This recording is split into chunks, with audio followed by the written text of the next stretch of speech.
수요일 아침에 이렇게 참여하는 우리 성도님들을 진심으로 환영하고 주의 이름으로 축복합니다. 우리 교회 어르신들이 하나님의 부르심을 받아 이제 하나님 나라 입성하셔서 개개인에게는 또 가족 가운데는 한편으로는 또 큰 영광이고 감사이지만 교회적으로 우리 성도들 간에 많은 아픔과 섭섭함과 아쉬움이 남는 일입니다. 어제 우리 조순자 권사님 장례를 은혜 가운데 잘 마쳤습니다. 하나님께서 평생도록 동행하신 우리 권사님 이제 모든 장례를 마치고 하나님 앞에 영광을 돌리고 또 우리 사랑하는 성도들의 간절한 기도가 있었기에 은혜 가운데 잘 마무리가 되었습니다. 다시 한번 이 자리를 빌어서 감사를 드립니다. 우리 사랑하는 성도님들 연이은 안타까운 소식에 많이 힘드셨을 줄로 압니다. 그러나 우리가 믿음으로 바라보면 감사한 일이고 또 개인적으로 우리 조순자 권사님 하나님께서 사랑하셔서 이제 안식으로 드리시고 위로와 상급을 주시는 귀한 은혜의 자리로 나아가신 것을 생각할 때 이것이 슬퍼할 일이겠는가 하는 말씀을 드리면서 하나님의 약속의 말씀을 따라 큰 위로를 얻으시기를 다시 한번 간곡히 부탁드립니다. 자, 이제 오늘 수요일 2020년 11월 18일 성경 인물편 이삭에 대해서 같이 공부하겠습니다. 여러분 성경 펴시고 또 보내드린 교재 펴시고요.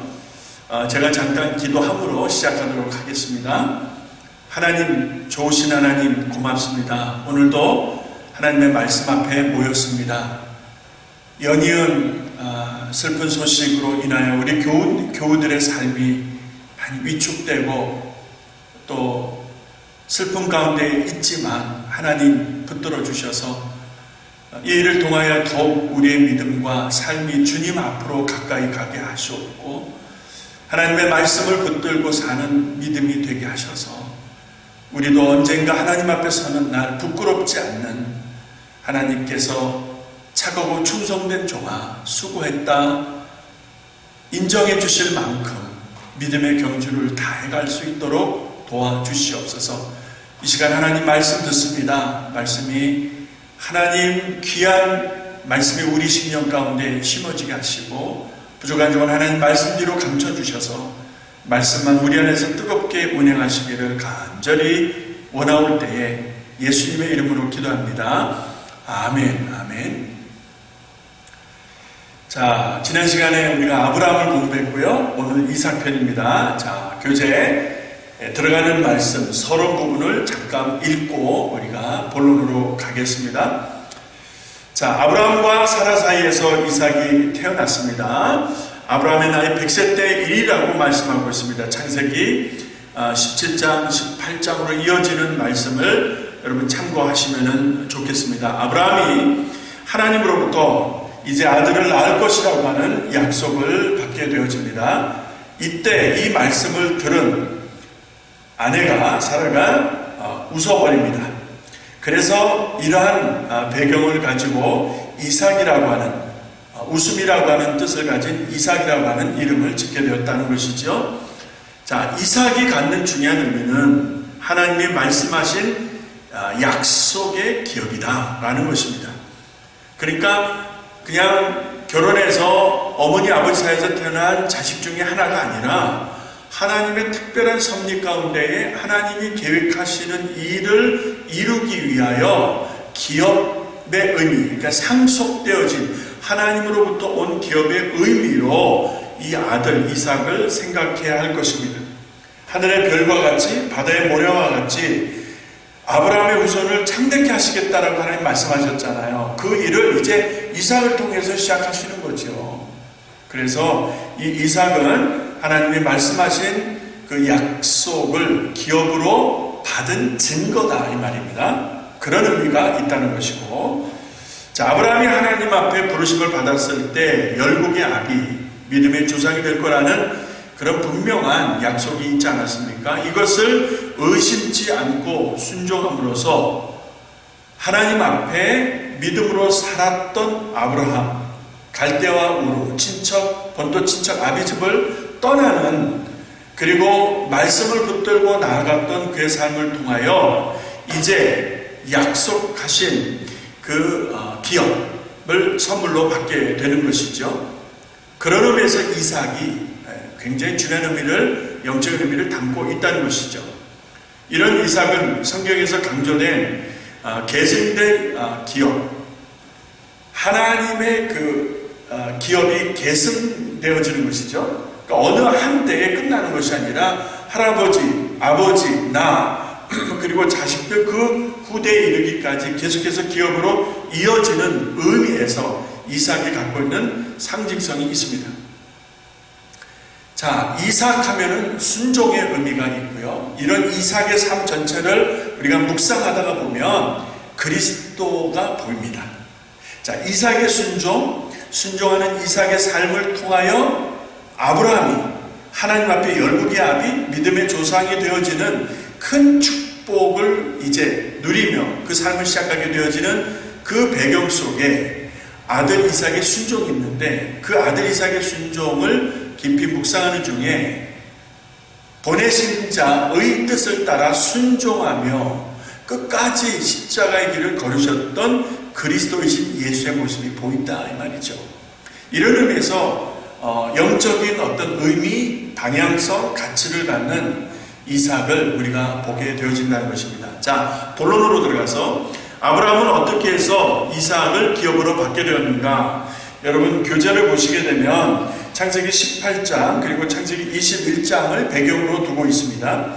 그 내용이 기니까 다 기록할 수가 없어서 창세기 18장 1절에서 15절 중에 2절에 보시면은 이제 사람 셋이라고 하는 표현이 나오고요. 또 9절에 보면 내 아내 사라가 어디 있느냐. 자, 사람처럼 보이는 그들을 통해서 아내 사라가 어디 있느냐 묻게 되어지고, 자, 10절에 이렇게 되어지죠. 기한이 이를 때에, 10절에 기한이 이를 때에, 자, 이 기한이 되면, 정해진 시간이 되어지게 되면 어떤 일이 일어나겠는가? 이어지는 창세기 21장의 말씀을 보시게 되면 여호와께서 그 말씀대로 사라를 권고하셨고 그 말씀하신 대로 사라에게 명행하셨으므로 2절에 보면 창세기 21장 사라가 잉태하게 되었고 하나님의 말씀하신 기한이 미쳤다라는 표현이 나오는 것을 볼 수가 있습니다.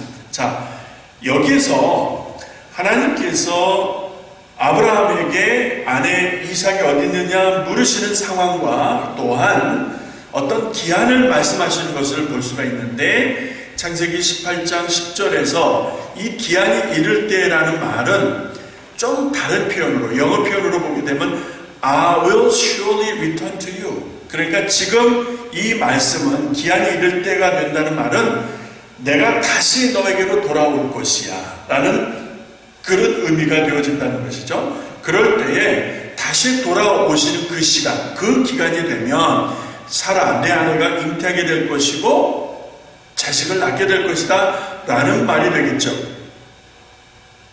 자, 사라는 죽은 몸입니다. 경수가 끊어졌다고 했잖아요. 그리고 아브라함은 늙었다고 했잖아요. 자, 아브라함, 남자는 늙었고 여자의 몸은 죽었다라고 할 만큼 이제 생산의 능력이 없는 것이죠.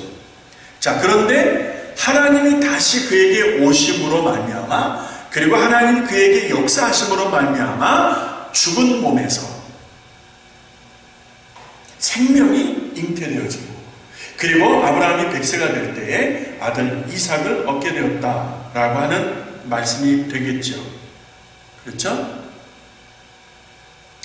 자, 아들 이삭을 우리가 묵상할 때에 그가 이 땅에 존재하게 된 그 과정을 보게 되면 그냥 부모의 사랑에 의해서 태어난 그런 일반적인 경우하고는 다르게 아들 이삭이 태중에 조성되어지기 전에 하나님의 약속이 있었다는 거예요. 이게 중요합니다.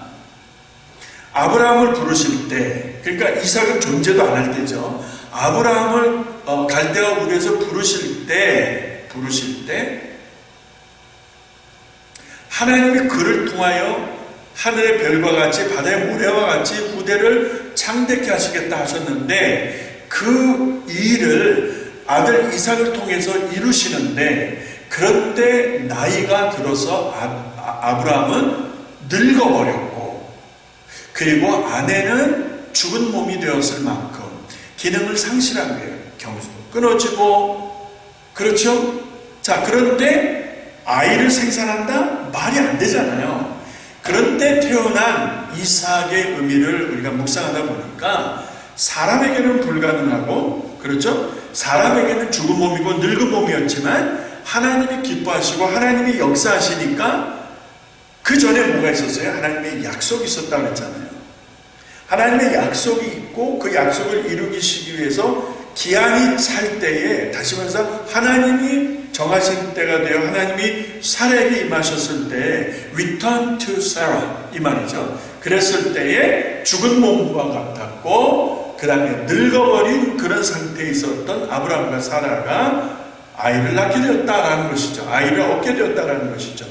그러니까 아들 이삭은 하나님의 약속 플러스 하나님의 역사의 결과라는 것이죠.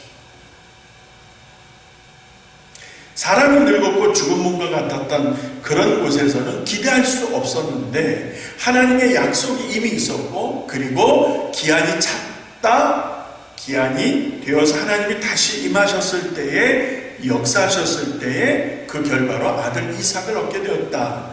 아들 이삭의 의미가 이렇다는 것입니다. 예. 하나님이 하신 일이죠. 아브라함이 요청했습니까? 그건 아니잖아요. 하나님이 주도적으로 이 일을 집행하신 거예요. 두 번째, 하나님께서 이삭을 약속하셨을 때 왜 사라가 웃었을까라는 부분입니다. 창세기 18장 21절에 보니까, 12절에 보니까 사라가 속으로 웃고 이르되 내가 노쇠하였고 내 주인도 늙었으니 내가 어찌 낚시 있으리요? 라는 말, 앞서 말씀드린 대로 반복되어서 납니다. 사라 자신이 자기 몸을 보았을 때 노쇠하였다, 죽었다는 거예요. 경수가 끊어졌다는 것은 여인이 가질 수 있는 그 기능, 아이를 가질 수 있는, 잉태하고 낳을 수 있는 그 기능이 상실되어진 거예요. 이제는 없어진 거예요. 그리고 나의 주인 아브라함을 일컬죠. 아브라함은 이미 늙어서 아이를 낳을 수 있는 상황이 안 되어진다라는 그런 의미가 있다는 것이죠. 그러니 내가 무슨 낚시 있으리요? 다시 말해서 자식을 얻는 기쁨을 어찌 느낄 수 있으리요? 라고 말하는 거 아닙니까? 그래서 웃었다는 것이죠. 그래서 웃었다는 거예요. 사람은 환경을 봅니다. 그러나 하나님은 환경을 초월하십니다. 우리는 상황을 보고 어떤 열심도 갖고 때로는 포기도 하고 하지만, 하나님은 어떤 상황보다도 더 중요한 것을 우리에게 요구하실 때가 많습니다. 그게 뭡니까? 믿음이라는 것이죠. 그러니까 아브라함에게 요구되어졌던 게 믿음이에요. 사라에게 요구되어졌던 게 믿음이에요. 그런데 사라는 웃었고, 아브라함은 그런 사라가 요구하는 대로 하갈을 취하여 이스마엘을 얻잖아요. 그러니까 사람이 갖는 판단과 그 다음에 어떤 그 결정력은 상황과 환경에 굉장히 지배를 받습니다. 그런데 하나님은 여인이 경수가 끊어지고 죽은 몸이 되었고 남자가 늙어버려서 그 기능을 다 할 수가 없을 만큼 정말 죽은 나뭇가지와 같은데 거기에 새싹이 돋는 것처럼 하나님이 역사하시면 되는데, 때가 되어 기한이 차서 하나님이 그에게 임하시니까 죽은 나무와 같은 가지에도 새싹이 돋듯이 사라가 잉태하게 되어지고, 그리고 아들 이삭을 얻게 되어진다라는 부분입니다. 사람은 환경을 보지만 하나님은 믿음을 보신다는 거예요. 그래서 그 믿음이 있을 때 환경을 초월하는 하나님의 역사를 드러내신다는 거예요.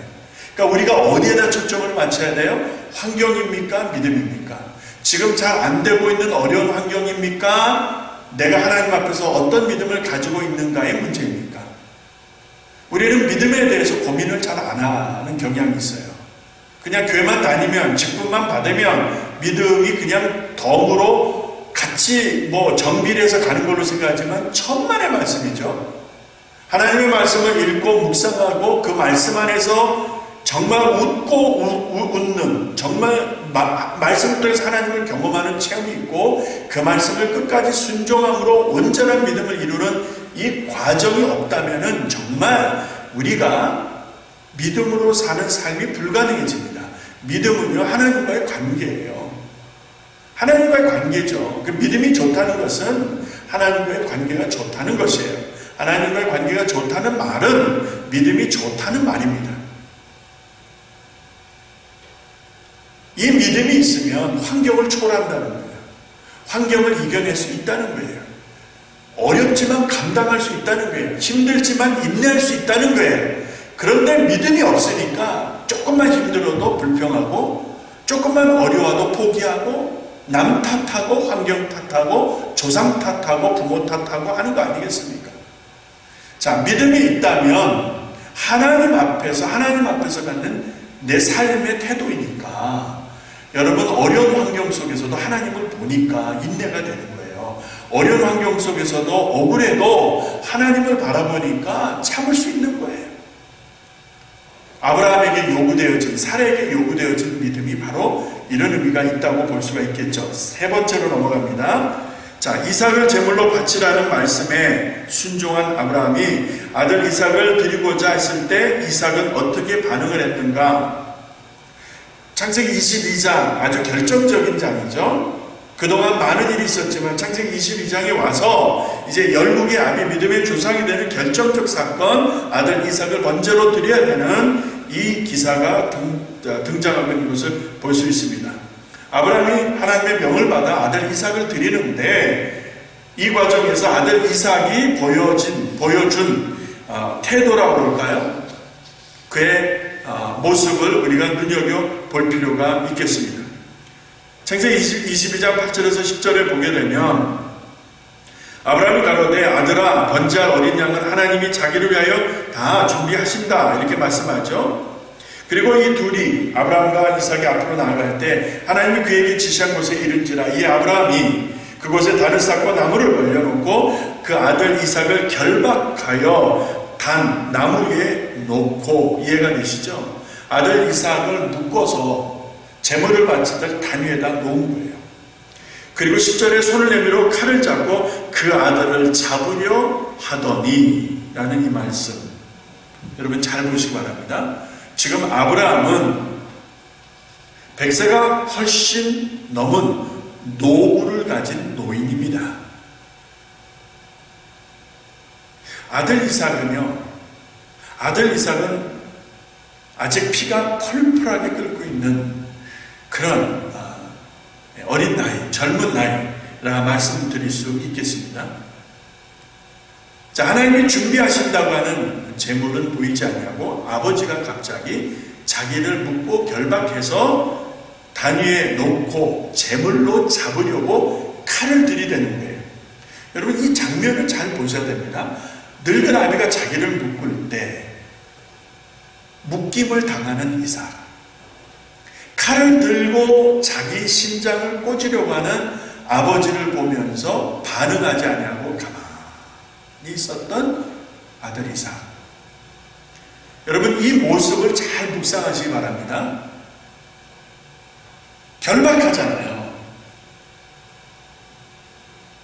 그리고 칼로 잡으려고 하잖아요. 이게 말이 됩니까? 갑자기 아버지가 이렇게 해버리면 아버지 미쳤다고 날뛰지 않겠어요? 보통 아이들이라면 아버지 나한테 왜 그래? 아버지 나 미워? 아버지 나 죽이려고 하는 거야? 뭐 이런저런 이야기를 하면서 아버지 행위에 대해서 거부하고 밀치고 반항하지 않겠습니까? 그런데 말씀에 보면 이삭은 그러한 행동을 보이지 않습니다. 아버지가 하는 대로 전폭적인 순종으로 따라갑니다. 여러분 이 모습에서 예수가 보인다 느껴지십니까?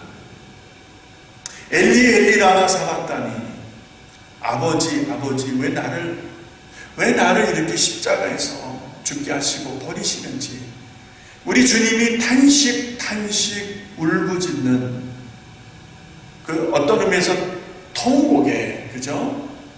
아주 강한 심정으로 하늘 아버지를 향하여 외칠 때, 여러분, 갑자기 십자가 박힌 예수가 십자가를 벗어 제치고 그 십자가에서 내려와서 그 반대자 핍박자들을 다 물리치고 뭐 이런 일이 벌어진 것입니까? 아니잖아요. 그렇게 절규를 해도 예수는 십자가에서 죽음을 맞습니다. 아들 이삭이 결박당할 때의 모습을 보는 듯하는 거예요. 칼을 들고 아들을 잡으려고 하는 아브라함의 모습, 그리고 그 상황에서 여러분, 십자가에서 죽임을 당하는 우리 예수 그리스도, 우리 주님 모습에서 아버지의 뜻이 이루어지기를 원합니다. 땀이 떨어지는 핏방울처럼 기도하신 우리 예수님께서 마침내 십자가에서 나의 영혼을 아버지께 부탁합니다. 다 이루었습니다. 그리고 운명하시는 그 모습에서 여러분, 아버지가 행동하는 것에 반항하지 아니하고 순종하고 그 상황을 끝까지 100% 다 받아들이는 이삭의 모습을 보시면서 여러분, 예수님이 보이지 않습니까? 노쇠한 아버지, 그 밀쳐내면 되는 거 아닙니까? 뭐하러 가만히 있습니까? 억울하게 그렇게 죽임을 당하면 되겠습니까? 노구를 이끈 노쇠한 아버지 밀쳐내버리면 그만 아닙니까? 그러나 아들 이삭은 아버지께 자기를 맡긴 것입니다. 참 여기 놀라운 순종의 참 모습이 보이게 되는 것이죠. 아버지께 전적으로 순종하는 아들 이삭의 모습이 보이는 것이죠. 이건 십자가에 달린 예수 그리스도의 모형이다, 이렇게 말씀을 드리고 싶습니다. 자, 그럼 여기서 우리 하나 좀 짚고 다음으로 넘어가죠. 왜 이런 요구를 하셨을까? 하나님이 왜 이런 요구를 하셨을까? 그냥 적당히 한번 알아보시고 약속대로 믿음의 조상 열국의 아비가 되게 하시면 될 텐데, 이 어떻게 형용되기 쉽지 않은 이런 상황을 하나님 만드신 이유가 뭘까? 왜 그를 이렇게 제물로 바치라고 하셨을까? 그래서 저는 고민하다 이런 생각을 해보았습니다. 로마서에서 사도 바울이 믿음의 중요성을 이야기하죠. 그래서 로마서 4장에서 아브라함의 믿음을 이렇게 쭉 이야기합니다. 그리고 이제 5장으로 넘어가서 그 믿음에 대한 이야기를 분석할 때, 믿음은 인내를, 그리고 인내는 연단은 소망을 이루는 그 과정, 트랙을 이야기하지 않습니까?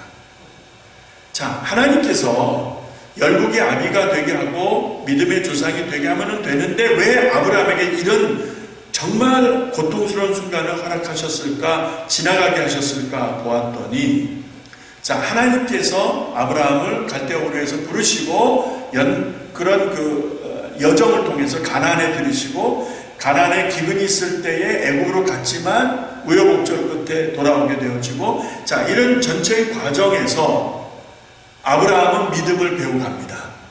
믿음이 얼마나 중요한지를 삶 속에서 경험하면서 하나님 앞에서 그 믿음의 의미, 가치를 터득해 가기 시작합니다. 자, 하나님께서 약속하신 뜻을 이루기 위해서 아브라함은 기다려야겠죠. 예를 들어서 아들 이삭을 얻는 과정에서도 그것이 보여집니다. 금방 약속하시고 금방 이루시고 하는 것이 아니라 약속하신 말씀을 이루시기까지 아브라함은 인내가 요구되어졌던 것을 봅니다. 그리고 그 과정 속에서 아브라함은 그의 믿음이 얼마나 하나님 중심적인지, 열국의 아비가 될 만큼 다른 불순물이 없이 얼마나 하나님 중심적인지를 하나님이 한 번 더 흔들어 보셔야 됐습니다. 그것을 연단이라고 한다면 아들 이삭을 제물로 바치는 과정이 클라이막스다, 아주 절정에 이르는 절정, 피크점이다 라고 말씀을 드릴 수 있을 것입니다. 여기에서 만약에 미끄러졌다면, 여기에서 타협했다면, 여기에서 불순종했다면 어찌 되었겠는가 하는 생각을 해보는 것이죠. 엄청난 연단의 과정을 통해서 아브라함은 하나님 앞에서 인정을 받게 되어집니다. 그리고 마침내 소망을 이루는, 다시 말해서 하늘의 별과 같이 바다의 모래와 같이 너에게서 난 자를 통하여 이제 내 후손을 창대케 할 것이다 라고 하는 하나님의 약속을 이루는, 그 소망을 이루는, 이제 믿음의 조상의 반열에 그 지위에 딱 서게 되는 아브라함과 그리고 그의 후손으로 태어난 이삭의 모습을 보게 되어집니다. 그래서 허락하신, 그래서 흔들어 보시는 과정인 것이었습니다. 믿음의 조상이 되기 위해서, 그렇죠? 그로 말미암아 열국이 복을 받기 위해서 아브라함은 여호와 이레의 축복을 경험하기 위해서 아들 이삭을 놓아야 될 만큼 불과 같은 시험, 연단의 과정을 지나가야 했던 것입니다. 성도 여러분, 우리에게도 시련이 오고 불과 같은 연단의 과정들이 있을 수 있어요. 자, 그럴 때 타협하시겠습니까? 원망하시겠습니까? 그럴 때 하나님께 불평하시겠습니까? 아니면 어떻게 그냥 포기하고 주저앉으시겠습니까? 자, 아브라함을 통해서 하나님 우리에게 교훈하시는 것은 인내를 배우고 하나님이 정한 때에 너의 몸에서 태어날 자를 기다리는 인내의 덕을 가져야 되고, 그런데 그 인내의 덕을 이루기 위해서 사단이 가만히 안 두잖아요. 그래서 하갈을 통해서 이스마엘을 낳게 하는 이런 우를 범하게 되는 것이죠. 그럼에도 불구하고 그런 과정을 통해서 하나님은 연단을 통해서 마침내 아브라함을 통해서 많은 나라와 민족이, 열국이 복을 받게 되는 그 조상이 되게 하려면 하나님의 깊은 연단 속에 그를 담궈둬야 되는데, 바로 창세기 22장 아들 이삭 제물로 드리는 상황이었던 것입니다.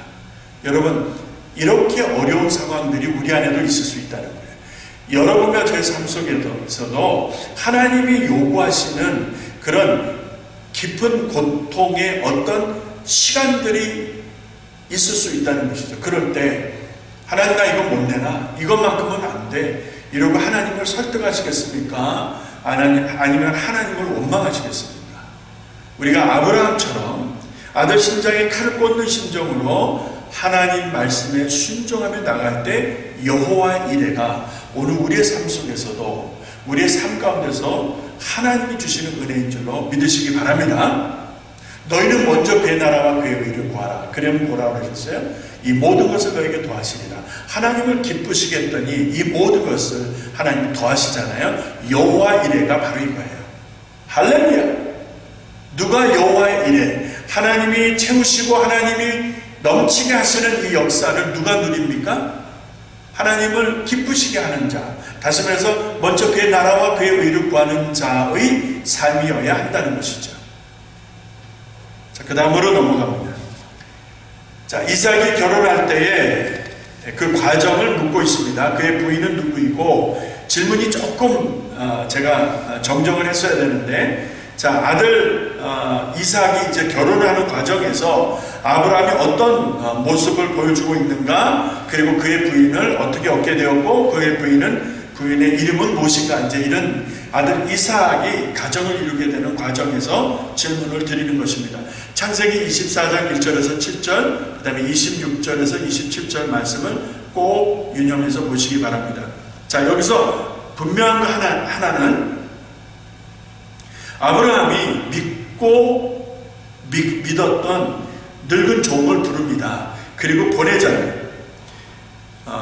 노복에게, 충성된 노복에게 환도뼈 맹세를 통하여 아들 이삭의 혼사를 성사시키는 장면이에요. 귀한 아들 가정을 이루기 위해서 아브라함이 믿었던 그 충복에게, 노복에게 이 일을 이제 준비시키는 것을 볼 수 있습니다. 자, 이 말씀 1절에서 7절까지 다 있지는 않습니다만 하나님께서 아브라함에게 감동을 주셨던 것 같아요. 그래서 아브라함이 그 노복과 이야기를 나누는데 세 가지를 강조하는 것을 볼 수 있습니다. 그 세 가지 중에 첫 번째가 가나안 족속의 딸 중에서 취하지 말라. 3절에 보시기 바랍니다. 가나안 족속의 딸 중에서는 취하지 말라. 그렇게 말을 했고요. 2절 두 번째로 그럼 어디에서 얻어야 되는가? 아브라함 자신의 고향 친척에게로 가서 아내를 택할 것을 노복에게 말하죠. 그게 바로 4절에 나옵니다. 내 고향 내 족속에게로 가서 내 아들 이삭을 위하여 아내를 취하라.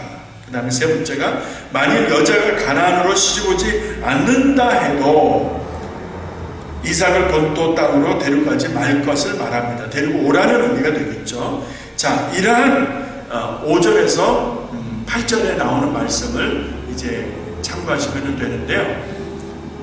자, 이 과정에서 안 온다고 하면 그냥 포기하고 와라 뭐 이런 게 아니고요. 그러면 다시 와서 아들 이삭을 데려갈까 뭐 이런 게 아니라는 거예요. 자, 가나안 족속 중에서도 아니고 내 고향 땅으로 가서 그 반려자를 배우자를 데리고 오는 것인데, 자, 이 과정에서 7절을 보시게 되면 아브라함의 믿음과 어떤 그 확신에 찬 메시지가 선포되는 것을 볼 수가 있습니다. 하나님 여호와께서 나를 내 아버지 집과 본토 친척에서 떠나게 하시고 내게 말씀하시며 내게 맹세하여 이르시기를 이 땅을 내 씨에게 주리라 하셨으니 그가 그 사자를 내 앞에서 보내실지라 내가 거기서 내 아들을 위하여 아내를 택할 것이라. 자, 하나님께서 아브라함에게 이 땅에서 내 씨에게 주리라. 하나님이 내게 맹세하시기를 이 땅을 내 씨에게 주리라 라고 말씀하셨기 때문에 이제 노복을 보내면 하나님께서 사자를 그 노복 앞서서 보내시고 그리고 내가 거기서 내 아들을 위하여 아내를 택하게 될 것이다. 딱 선포해버린 거예요. 무슨 말씀인지 아시겠죠? 노복이 뭐 여의치 않은 상황을 이야기하면서 이러면 어떻게 할까요? 뭐 그럴 수 있잖아요. 만약에 사람을 찾았는데 오지 않는다면 어찌할까? 뭐 이런저런 염려스러운 이야기를 주인하게 할 수 있잖아요. 그랬을 때 아브라함이 그 노복에게 강조하는 것은 하나님이 내게 주신 말씀이 있어. 너는 떠나라. 너 앞서서 그의 사자를 보내실 것이고 너는 가서 이렇게 살필 때에 내 아들을 위하여 아내를 택하게 될 것이다. 딱 선포해버리는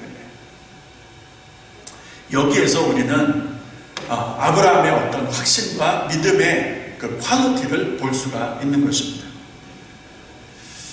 우리도 이런 확신을 가지고 살 수 있기를 간절히 바랍니다.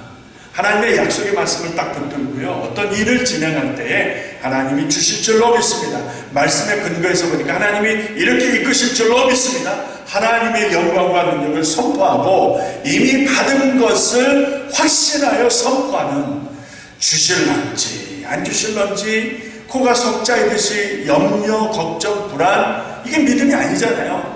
말씀의 근거에서 하나님이 이 상황을 이렇게 바꿔주실 것이고 이 일을 응답하실 것이고 이런 어떤 확신과 믿음으로 선포할 수 있는 받은 것처럼 여기고 미리 하나님 앞에서 믿음으로 환경과 상황 속에서 선포할 수 있는 여러분과 제가 될 수 있기를 바랍니다. 아들 이삭의 배우자 리브가를 얻는 과정에서 보여진 아브라함의 확신과 노복의 충성됨과 그리고 순종하며 따랐을 때 아브라함이 말하는 대로 리브가를 만나게 하시고 택하게 하시는 그 순조로운 역사와 과정을 여러분 보시기를 바랍니다. 이렇게 믿음으로 나갈 때 하나님이 앞서서 행하신다는 거예요. 자, 영적인 교훈으로 갑니다. 첫 번째, 이삭은 아브라함의 두 번째 아들이었지만 믿음의 상속자가 되었다는 거예요. 이게 중요합니다. 그러면 하갈 통해서 이스마엘을 낳았는데 이스마엘은 뭐냐? 그건 육신의 아들이라는 거예요. 육신의 아들. 그러나 하나님이 말씀하시는 하늘의 별과 같이 바다의 모래와 같이 후손을 창대케 하시겠다고 하는 것은 하나님으로부터 흘러나오는 기업, 영적인 기업으로서의 상속의 개념이니까 육신으로 낳은 자식이 아니라 하나님이 주시는 기업으로서의 생명, 이삭이어야 하는 것이었죠. 그래서 하갈을 통해서 이스마엘은 인간의 역사, 인간의 노력, 인간의 생명이라고 한다면 하나님의 말씀을 따라 얻은 이삭은 여러분 하나님의 역사라는 거예요. 전자가 인간의 노력으로 얻어진 결과라면 후자 이삭은 하나님의 역사로 나온 결과라는 거예요. 그러니까 똑같은 아들들이지만 하나는 인간의 노력으로 얻은 것이고 하나는 하나님의 역사로 얻은 거예요. 여러분과 제가 살아가면서 우리의 노력으로 얻는 것이 있지만 하나님의 역사로 얻어지는 것이 있어요. 여러분 이것의 가치를 알고 이것에 우선순위를 둘 수 있기를 바랍니다. 자, 이것을 우습게 여기는 사람들 왜 우습게 여기는지 아세요? 이게 좋아서 그런 거예요. 인간의 노력으로 얻어지는 것이 이게 짭짤하거든요. 짜릿하거든요. 그러니까 이게 좋으니까 이것을 우습게 여기는 거예요. 2번, 이삭이 누린 영적 은혜는 아비의 순종하는 믿음에서 비롯되었다. 그렇죠. 이렇듯 부모의 믿음으로 자녀가 신령한 은혜를 기업으로 상속할 수 있게 된다는 거예요. 자, 자녀가 은혜를 누리고 믿음으로 사는 것은 부모의 영향이 지대하다는 거예요. 아브라함이 믿음으로 살아서 이삭이 상속의 기업의 상속의 의미를 가진 하나님 주신 기업의 의미를 갖게 되어진다는 것이죠. 그러니까 그 아비의 그 아들이라는 거예요. 믿음으로 사는 사람은 믿음으로 사는 자녀를 얻게 되는 것이다. 이렇게 말씀드릴 수 있겠습니다. 네, 엘리 제사장 보세요. 엘리 제사장 얼마나 하나님 앞에서 그 중심이 더러웠길래 여러분 그 두 아들이 그렇게 폐역한 짓을 합니까? 자, 우리 부모님의 믿음이 이렇게 중요하다는 거 잊지 마시기 바랍니다. 세 번째, 이삭은 아버지 말씀에 순종하여 제물이 되었을 때 여호와 일의 은혜를 누릴 수 있게 되었다. 할렐루야. 나는 억울해도 나는 잘못을 안 해도 말씀에 순종하고 가다 보니까 하나님의 복이 준비되어지더라. 할렐루야. 이거예요. 여러분 지금 어려우세요? 속상하세요? 그래도 하나님 말씀 붙들고 가세요. 그 길을 그냥 가세요. 억울해도 손해봐도 그냥 그 길을 하나님이 정하신, 하나님이 인도하시는 길이다 확신이 있다면 그 길을 그냥 가세요. 가다 보면 하나님의 여호와의 이레가 여러분의 삶을 바꿔놓으시게 하실 줄로 믿습니다. 오늘 우리들에게 주시는 은혜, 옛날 이야기가 아니라 오늘도 여호와의 이레, 너희는 먼저 그의 나라와 그의 의를 구하라. 그리하면 이 모든 것을 너에게 도하시리라. 할렐루야. 들으시기 바랍니다. 생활 적용입니다. 하나님의 말씀에 순종하여 독자를 제물로 드린 아버지의 순종을 경험한 아들 이삭, 잘 보시기 바랍니다. 아버지 말씀에 끝까지 순종한 이삭은 마침내 하나님이 예비하신 은혜를 누리게 되었다. 자, 질문 들어갑니다. 나는 자녀들의 믿음을 위하여 무엇을 하고 있는가? 나는 아비로서, 어미로서, 부모로서 자녀들의 믿음을 위해서 무엇을 하고 있는가? 가슴에 손을 얹고 생각하시기 바랍니다. 자녀들을 위해서 기도하십니까? 자녀들에게 자녀들이 본받을 만한 언행이 있습니까? 이게 중요한 거예요. 엄마가 아버지를 우습게 여기고 아버지가 엄마를 우습게 여기는 상황을 보는 자녀들이 효도하겠느냐는 거예요. 왜 요새 젊은이들이 부모를 우습게 여기고 효도를 안 하고 어른 세대를 가볍게 여기는가? 그게 다 부모들이 심은 결과라고 생각을 해야 되지 않을까 하는 마음입니다. 예? 콩 심은 데 콩 나고 팥 심은 데 팥 나잖아요. 우리 부모가 제대로 심었다면 자녀들이 이렇게 될 수 있었겠는가? 아브라함의 믿음을 본 아들 이삭은 여호와의 이레로 기적적으로 인생의 변화를 누리게 되죠. 그것처럼 그래서 순종의 롤마들이 되는 것이 이삭의 믿음입니다. 오늘 내가 순종하면 자녀들도 순종할 것이고, 오늘 내가 기뻐하면 자녀들도 기뻐할 것이고, 오늘 내가 하나님을 예배하면 자녀들도 예배하게 될 줄로 믿습니다. 나는 자녀들의 영적 성숙을 위해서 무엇을 하고 있는가? 부모에게 던지는 질문입니다. 생활적용 2번 하고 이제 마칩니다. 이삭은 자신의 몸이 제물로 드려지기까지 반항치 않고 끝까지 순종했다. 이삭은 자신이 제물로 드려지기까지 반항하지 않고 끝까지 순종했다. 이게 이삭이라는 거예요. 자, 질문 들어갑니다. 나는 부모님의 말씀을 순종하고 있는가? 앞선 질문은 부모에게 던지는 질문이라면 두 번째 질문은 자녀들에게 던지는 질문입니다. 나는 부모님의 말씀에 순종하고 있는가? 자, 부모님이 내게 요구하신 게 너무 엉뚱당뚱한 말도 안 되는 것이고 그럴 수 있는데 그럼에도 불구하고 내가 부모님의 말씀에 순종하고 있는가 묻습니다. 이거는 이렇고 저건 저렇고 이것저것 다 따져서 부모의 말씀을 무시하고 있지는 않은가. 엄마가 뭘 알아서 그래. 아빠가 뭘 알아서 그래.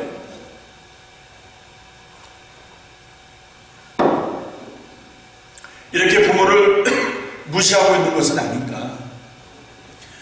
이삭이 아브라함의 아버지의 말에 끝까지 순종했던 것처럼 칼이 심장에 들어오는 그 직전까지 순종했던 것처럼 나는 오늘 부모님의 말씀에 순종하고 있는가 묻습니다. 여러분, 부모님의 말씀에 순종하십시다. 이것이 사는 길입니다.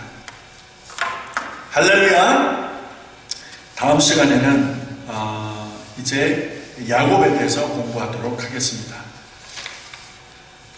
계속해서 연이어서 교회적인 어려움과 슬픈 이야기를 전해드려서 정말 죄송합니다.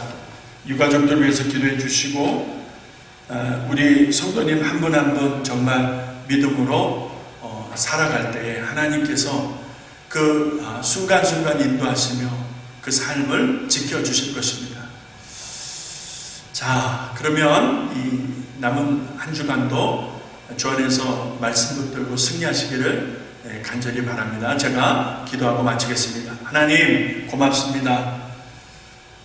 어려운 때를 살아가지만 하나님의 말씀에 순종하기를 원합니다.